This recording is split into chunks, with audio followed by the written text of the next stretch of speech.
Hello and welcome to episode 36 of Youth Squad Prospects 4 with Morecambe.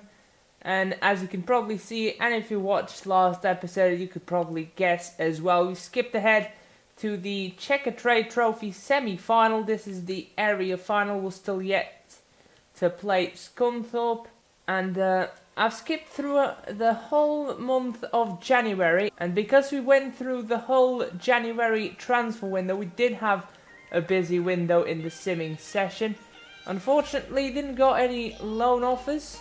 Tried my hardest, but they just came way too late and I couldn't do anything about them. But even without potential boosting, it was a very successful window. So let's go through chronological order. First up, Miguel Cruz moved to Bury. No surprise there. He just didn't turn up. I gave him a couple of chances and he didn't do anything at all. And that's kind of the problem. If you don't do anything, if you don't do enough to get noticed at the club, you're going to get moved on, and that's what happened to Miguel Cruz. He went to Bury well over his valuation of 300k, almost $500,000. I'm pretty happy with that deal. Also another sad one, it was a good offer though. Peter Farrell went to CD O'Higgins. He was a quality player. He was. There are better wingers waiting both in the academy and already in the squad, waiting to get their chance. So off he went for 800k. Then hands down the biggest transfer of the window, George Allen went to FC Basel.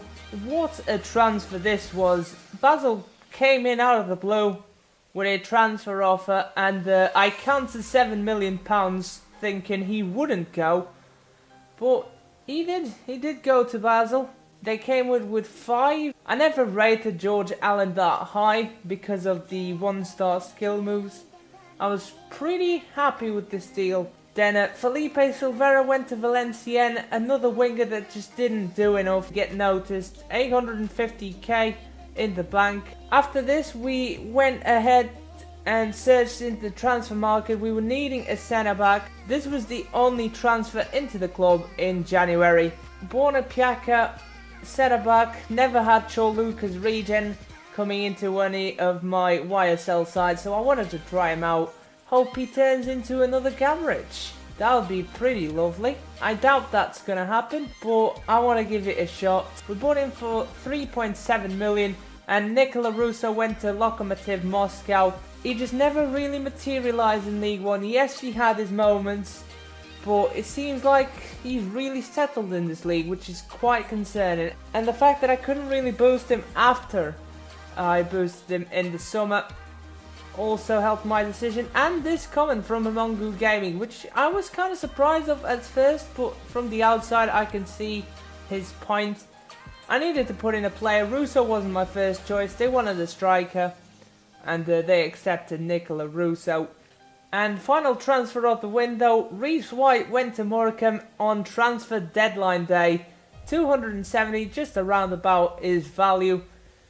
Again, another player that did alright, did a job for the club, which I can salute him for, but in the end, not good enough for what we need. Now I'm going to show you the 5 games that I played in the meantime, and it was new to have a session from the start without doing the commentary. Yes, I've had occasions where I had to do post-com, but that's when the live-com was corrupted. But I think I did fairly well, and I'll let you be the judge of that. Enjoy the post-com.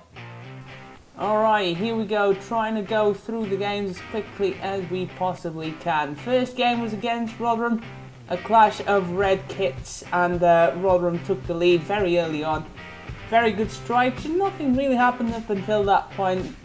Just one of them really quick goals you can't do anything about. The same could be said for the Morecambe goal. Michel Gallo equalised straight after, just 5 minutes later, to score his 13th of the season.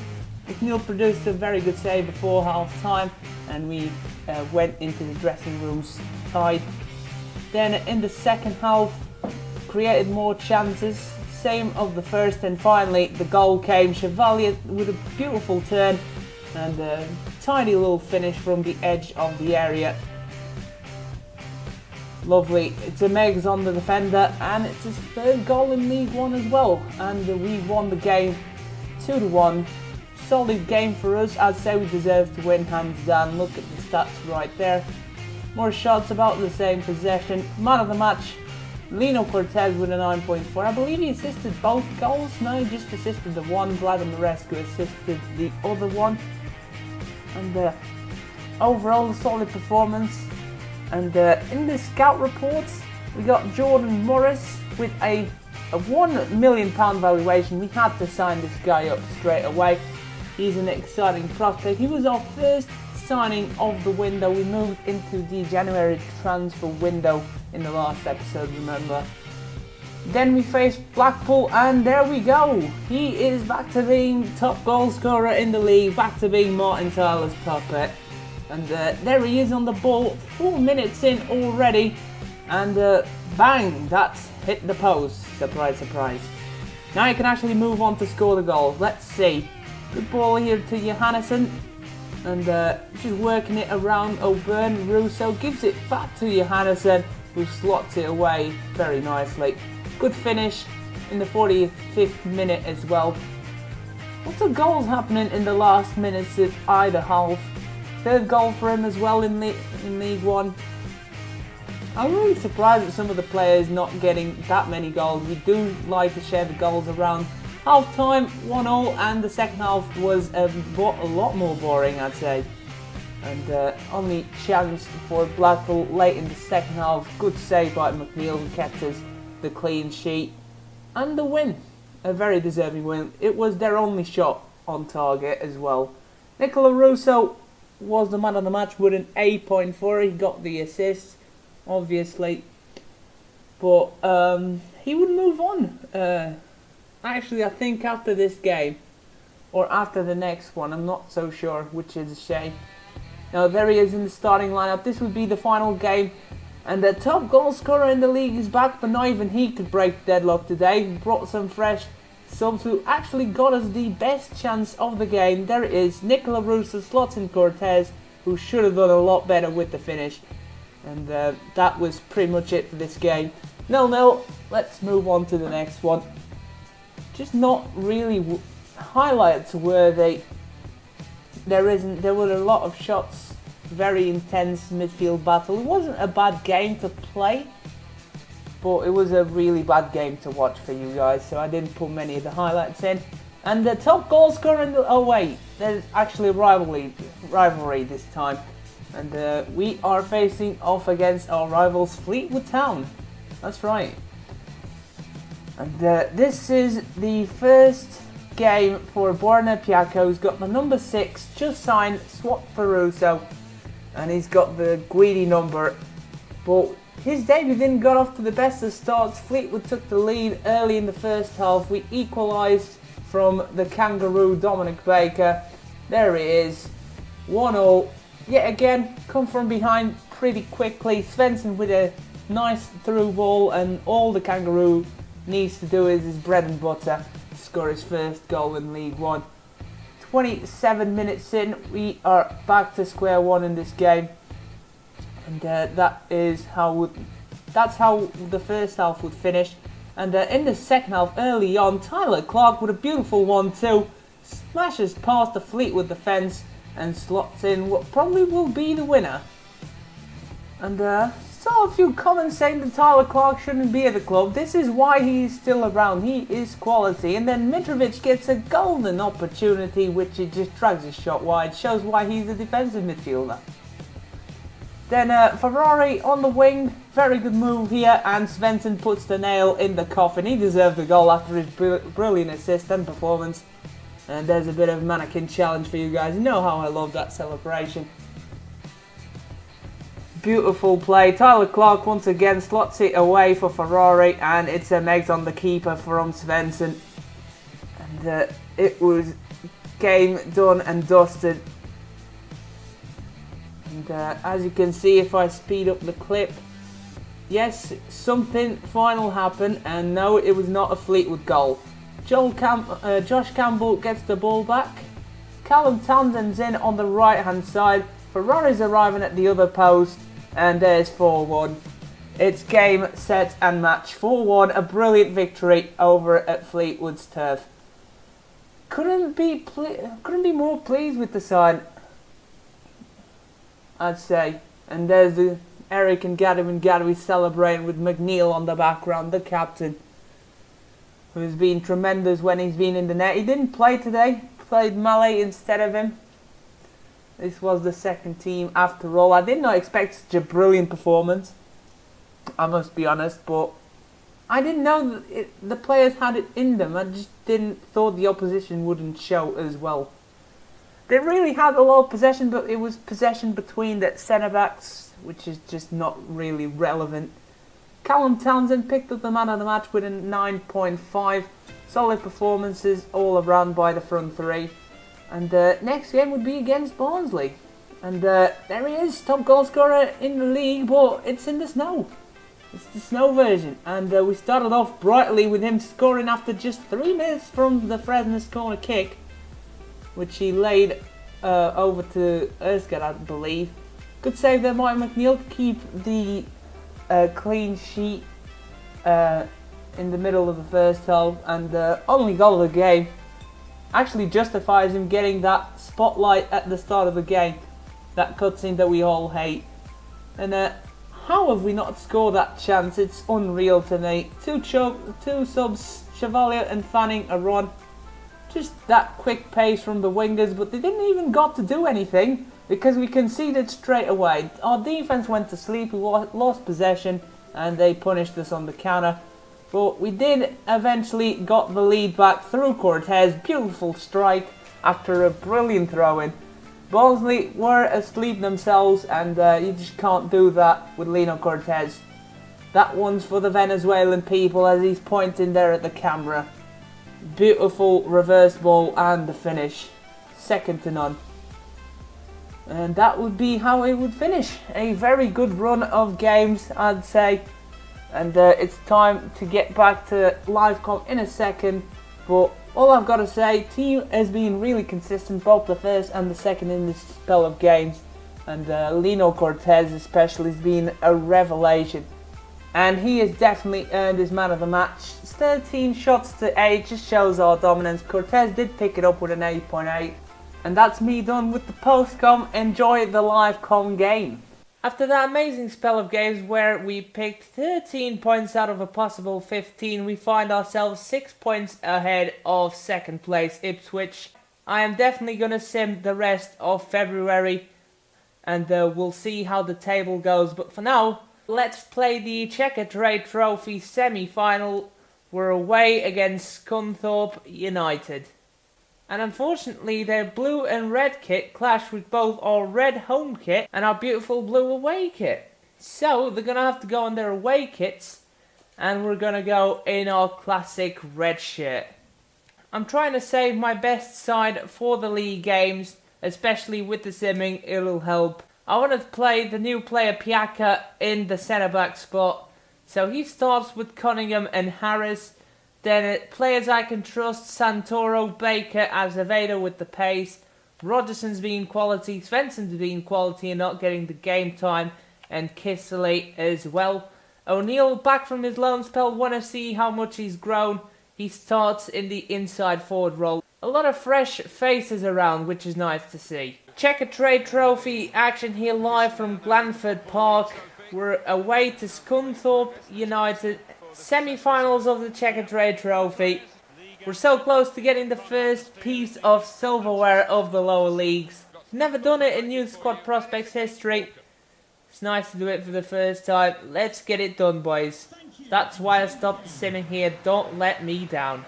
Santoro has Pierce O'Neill. Good ball roll. That's it, mate. Santoro's going to have a crack. Watson has done well there.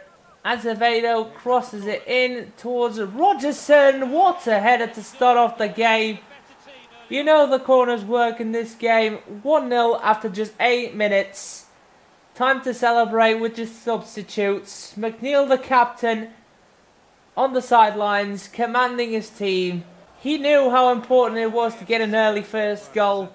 It gives us a much needed breathing space. Not only that, forces Scunthorpe to chase the game, and we know how good we are exploiting the AI when they are on the back foot. Yes, Baker. Good ball. Santoro is in, and he should have done better than that. Here is Piaka. Making a good run from the back. There he is. Here is Borna Piaka. All the way, mate. Go on, lad. Yes. Good ball over to Dominic Baker, and he should have done a lot better. The run deserved a much better finish. That should be it for the first half as well. There we go. 1-0 for the away side. I'm refreshing the midfield. Clark, Ferrari and Fanning are coming on to just keep the midfield stable to help out the defence. Just need to do the same as we did in the first half. Ball through. And again, Malay's not going to get it. It's 1-0. Scunthorpe are back in it. And just as I say, do not force anything. We just did exactly that. And Scunthorpe were 3-on-1. Basically 3 through on goal because it was the wing backs that were playing them onside. Clark. Yes. Still Clark. Done really well. Saved by Watson. Has been tremendous in the Scunthorpe net. O'Neill. Yes. Rogerson. Send it through. Fanning has Svensson, who's forced out wide. He does well to cut inside. Still got it. And Svensson is brought down in the box. That is a penalty. Tripped down to the grass. Despite wanting to give the penalty to Svensson, Piaka's the new signing, and he has been sensational at the back. Why not give him the penalty? Here is Piaka going to the left.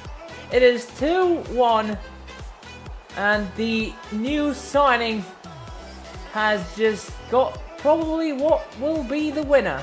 Even though it is from the penalty spot, he was the captain for today. Somehow he is the captain, but quite fitting to be honest, because he has commanded the troops well today in McNeil's absence. Probably the final chance of the game. Do not concede now, boys. Piaka, what a challenge.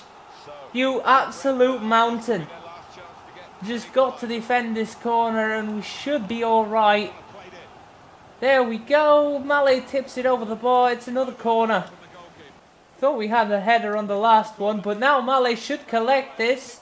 And I say should, but he doesn't. But O'Neill completes the clearance. That should be full time, and it is. What a victory here. We were defending like our lives depended on it in the final few minutes. Those two right there have been sensational today. Malay and Piaka have stepped up big time. Not that we didn't deserve it. Scunthorpe with the final onslaught got some chance. Piaka with a 9.1. Man of the match. Thank the Lord he got that one. Azevedo also had a tremendous performance on the wing, but he didn't do enough in my eyes. Piaka was much better solid, played for the 90 minutes and didn't put a foot wrong. Rogerson with a 9.0, Dominic Baker with an 8.1. I would have given Malay more. And before we move on to the simming, we've got some youth scout reports to go through. From 76 to 94 potential, or 75 to 94 potential, that is quite the drop. And his overall isn't good enough. So, no thanks. Then from Chile, Alexander Sorensen has found a goalkeeper, Zacharias Saavedra. And from England, we've got Jordan Hall, 51 to 65 overall, 73 to 93 potential. He is scouted for a further month. He was 5'5". I wanted to see his overall and potential. They didn't change a lot. So I am going to sign him up and see how he develops in the youth academy. What a find now. Moving on to the players from this month. Jonathan Wilson, 79 to 94 potential. That's the lad we wanted. 300k in the valuation as well for a 15-year-old central defensive midfielder or centre-back is impressive. And finally, Ethan Alexander, 56 to 74 overall, 72 to 94 potential goalkeeper. Is going to be in direct competition with Saavedra to see who is going to be our fourth keeper. Now, because we got the Venezuelan job, we are going to send Alexander Sorensen over to Venezuela. And we're going to scout for physically strong players. We want defenders. We've got a decent amount of forwards already. We want defenders in. Then Will Wright is going to continue to scout England due to the lack of homegrown talent. And finally, Aurelian Castell is going to do what the scouts want the most, which is to scout everywhere. He's getting paid to travel around the world and find this great talent. And I got a fairly recent suggestion to go to Ivory Coast in my first episode. Thank you very much to Toya Matka, and we are gonna go there for 3 months as well. We started the simming in the last day of March because we are facing second place Ipswich, and I couldn't really skip out on the title decider. In the meantime, we've been simming the games. Let's get through the results. We drew not 1, not 2, but 3 times in February. Drew 1-1 with Oxford and Scunthorpe, and drew 2-2 with Southend United. Then we finally got back to winning ways at the start of March against MK Dons. We carried that momentum to win by the same scoreline against Peterborough. We won 3-1 against Fleetwood Town and won by the slimmest of margins against Yeovil Town. Then into the international break. I didn't show the FIFA World Cup qualifiers table, but we faced 4th place Uruguay. We were sitting 5th and we got a pretty good win. Cut the deficit to 1 point, but then threw it all to the trash can after losing 2-1 to Chile. Back to the drawing board. Chile are 6th. They are just 1 point below us after that win against us, and it puts our qualification in jeopardy because 5th is the final place that will get into the World Cup. In the meantime, we have promoted a lot, and I do mean a lot of players. Let's get through them. First up, we finally promoted Kader Clouchy. He is an exciting prospect, 65 overall goalkeeper. Then Pedro Jesus, 56 overall. He's already gone up by 1 as well. This guy really reminds me of Cafu, who's been in the youth academy for some time now. 4-star, 3-star. Can't ask for much more from a wing back. He is 87 to 93 potential. Then we also signed a centre back, Babakar Dangbo, 58 overall. Finally came into the first team. 4-star, 2-star, high work rates, also 6 foot. Looks like a decent player from Cameroon. Then we promoted quite a few wingers. First, Alfie Griffiths. He's an exciting prospect, 62 overall. He's gone up by 1 as well. 3-star, 3-star, 5'10", can play at central attacking midfield, which I find really useful. One of them that we've promoted, Jordan Morris, 66 overall, gone up by 1. A little bit of a ginger ninja in the side. 5-star, 4-star, spot on in the weak foot and skill moves. And this is what George Allen should have been. He's an exciting prospect. Hugh Moore has potential to be special. Finally, an English player that has a white complexion. Thank goodness for that. Nothing against darker complexions, it's just that England have more white people than black people. And it is the other way around in this game. He's 5'11", 3-star, 3-star, medium work rates. He is quite fragile. But he will have a chance to prove himself. He can play in a deeper position to be more protected. Then finally we promoted the legend that is Jay Cox. He's 4-star, 4-star. He's going to be sticking it in for us for a long time. 5'8", medium-low work rates. Good pace for a forward. He looks quite decent. He can play as a midfielder as well, which might actually give him the games there as well because he's good on the ball, especially. He's finishing 60 as well. Good for a striker, especially in this day and age, where strikers have horrendous finishing. Then Liam Griffiths, 62 overall, gone up by 1, showing great potential.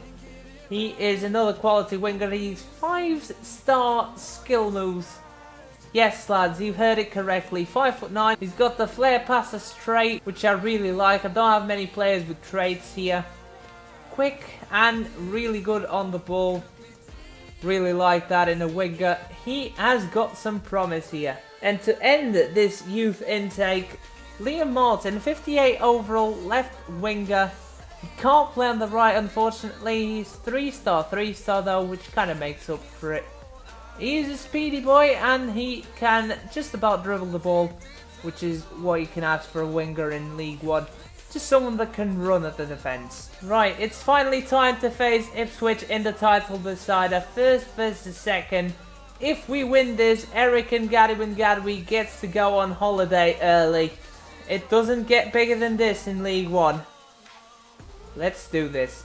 I'm going to play Johannesson as an inside forward today as well due to the absences of the scout future star, the Fresner and Ørsgaard. Morris takes Johannesson's place in the central midfield role and Azevedo plays on the left wing.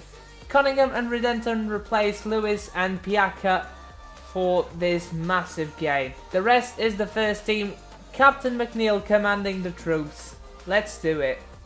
We're in the title decider, and what does Martin Tyler speak about? Top goal scorer in the league, baby! Of course. EFL League One action here live from Portman Road. Second versus first. We're entertaining the runners-up so far. There is the League One table. Doesn't get bigger than this. If we win, I'm thinking we might get promoted. There are 7 games left. More importantly, we basically sealed the title as well. Let's try and get 2 birds with 1 stone. Crosses in and it's hit the crossbar already and they've scored from it. I cannot believe this. Every time they hit the crossbar, this exact thing happens. My players just stand there. It's like it's hit them on the head as soon as it hits the crossbar. Look at that. Redenton just doesn't clear it in time. Back to the centre back. It's in. The worst possible start for us. The best possible start for the home side. And the centre back and Ciala gets the go ahead goal. Ball is in. Good save, McNeil. Get in, lad. He wished he could run for the player. Yes. Send it through. Here is Blanek. Come on, Blanek. Run, son. Give it back. Here is Gallo. We're 1-1. Get in. We cannot afford to lose this game. But Ipswich have been a worthy opponent. It's a nutmeg as well. Yes, Azevedo. Send it through. Gallo sends Cortez through. He's 1-on-1 with the goalkeeper. He cannot afford to miss this one. And he doesn't. Makes no mistake. In off the woodwork, but at least it goes in. The Venezuelan international fires us up to the lead. We have turned the tables around in the first half. Gallo gets an assist this time to number 77, who gets his 5th goal in the league. Johannesson, back to Gallo. Shoot! Oh my god, that was so close. That would have been perfect to wrap the first half up. And that is half time, 2-1 to the away side. It's going according to plan. Not the start though, that was terrible, but we did come back within the first 45 minutes. Time for the second half, and I've brought on Mitrovic, Fanning and Clark. Cortez is going to play left wing. Mitrovic is going to play on the right, just to accommodate Fanning. Hope he can make the difference. I want Gallo to get 20 goals again. That would be pretty special because of his number. And if we win today, I'm not sure if I'm going to play again. So there's the target. It's for him to get a hat-trick. There he is on the ball, Gallo. There is Fanning. Mitrovic is alone. Should finish this. It's 3-1. Surely the nail in the coffin for Ipswich. Brilliant turn by Gallo. Fanning lays in another substitute in Mitrovic. And that is the counter-attack into the back of the net. On his trusty left peg. It's straight into the top left biscuits. Come on. 3-1 surely. No way back for Ipswich now. And there we go. Johannesson on the ball again. Give it to Gallo. It's blocked off. Of course it is. Ball is it. Oh, come on. That is a clear foul. That is a clear foul. Ball is in and they have scored from it. I cannot believe this. McNeil got a touch to it but couldn't keep it out of the net. Ipswich are back in the game after a foul that wasn't given on one of our players. Redenton literally pushed off the ball with both hands. They've played a 1-2 and they are through. It's just them dirty tactics. Oh my god. Come on, save McNeil. He's still got it. Clear it out, Cunningham. Thank goodness. Oh, breathe. Johannesson. Here is Gallo. What a Ronaldo chop. Cortez. Here is Johannesson. Cross into the box. We're trying to pick out Fanning and he manages to squeeze it in. We've surely done it now. We've won it in the dying minutes. 4-2. And Fanning is the hero. He seals it after coming on from the bench. Got the assist to Mitrovic and now gets the goal that will win this game. His first goal for the club couldn't have come at a better time in the league campaign. And that is going to be it. It is full time. We have won second place. Ipswich get in. 4-2 victory, well deserved. Their second goal wouldn't have existed at all, but they did have the chances.